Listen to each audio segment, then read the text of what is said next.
News today और मैं हूं आपके साथ मानवी ठाकुर। शुरुआत करते हैं आज की खास खबरों से।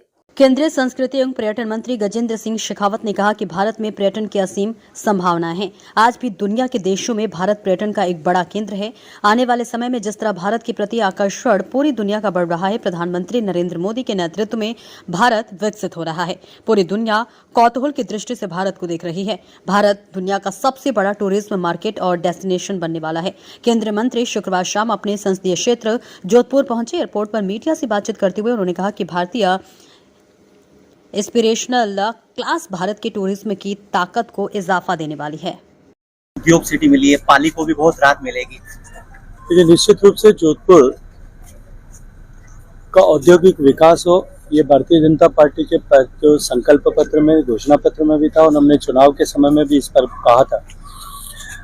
भारत सरकार ने जब माननीय मोदी जी के आशीर्वाद से देश में 14 जगह ऐसे इंडस्ट्रियल कॉरिडोर बनाने की बात की, तब हम सबने मिलकर के प्रयास किया कि जोधपुर को भी ये सौगात मिले। और राजस्थान का दूसरा बड़ा शहर होने के नाते औद्योगिक विकास की सारी संभावनाओं और जितनी भी आवश्यकताएं हो सकती है, जमीन की, ऊर्जा की, पानी की और उसके अतिरिक्त इंडस्ट्रियसनेस की, रॉ मटेरियल्स की, वो सब होने के नाते जोधपुर स्वाभाविक रूप से ऐसी जगह थी जहां पर औद्योगिक विकास हो सकता है।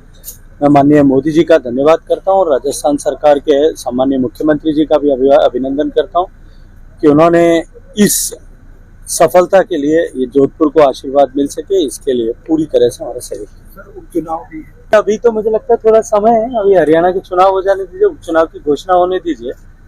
भारतीय जनता पार्टी केवल एक चुनाव के लिए तैयारी करके और चुनाव में लड़ने वाला दल नहीं है। भारतीय जनता पार्टी वर्ष पर्यंत 5 साल निरंतर कार्यकर्ताओं की शक्ति का सृजन करने के लिए काम करती है।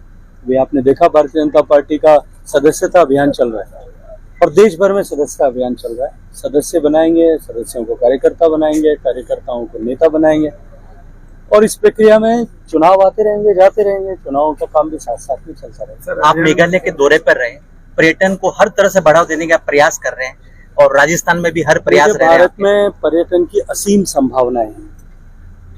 आज भी दुनिया के देशों में भारत पर्यटन का एक बड़ा केंद्र भी है और आने वाले समय में जिस तरह से भारत के प्रति आकर्षण सारी दुनिया का बढ़ रहा है, माननीय मोदी जी के नेतृत्व में जिस तरह से भारत विकसित हो रहा है, निश्चित रूप से पूरी दुनिया भारत की तरफ कौतूहल की दृष्टि से देख रही है। दूसरी तरफ सम्मानीय प्रधानमंत्री जी की नीतियों के चलते हुए जिस तरह से भारत में मध्यम वर्ग बढ़ा है, 25 करोड़ लोग गरीबी की रेखा से बाहर निकल पाए। भारत की ये एस्पायरेशनल क्लास जो है भारत के टूरिज्म की ताकत को इजाफा देने वाली है, इजाफा करने वाली है। जो लोग वर्षों से, सदियों से, पीढ़ियों से जो लोग गरीबी का दंश झेल रहे थे, उनकी दबी हुई उत्कंठाएं अब उजागर होंगी और वो भी भारत को जानने, भारत की संस्कृति की विविधता को पहचानने के लिए देश भर में पर्यटन के लिए निकलेंगे। इसलिए भारत दुनिया का सबसे बड़ा टूरिज्म मार्केट और डेस्टिनेशन इन दोनों के रूप में अब बनने वाला है और सम्मानीय प्रधानमंत्री जी के नेतृत्व में हम इस दिशा में इंफ्रास्ट्रक्चर ग्रोथ किस तरह से हो, होलिस्टिक डेवलपमेंट किस तरह से हो। हमने अभी एक चैलेंज फ्लोट किया है जिसमें देश भर के लोगों से हमने अपील की है कि वो अपने अनुकूल, अपने अनुरूप जो बेस्ट टूरिस्ट डेस्टिनेशन जिसको वो मानते हैं, अपने क्षेत्र का या देश का कोई भी, उस पर वो वोट करें और जो हाईएस्ट वोट्स जिन डेस्टिनेशंस को मिलेंगे उनको हम होलिस्टिक तरीके से प्रधानमंत्री जी के नेतृत्व में डेवलप करेंगे ताकि आने वाले समय में वो वर्ल्ड क्लास टूरिस्ट डेस्टिनेशन बन सके।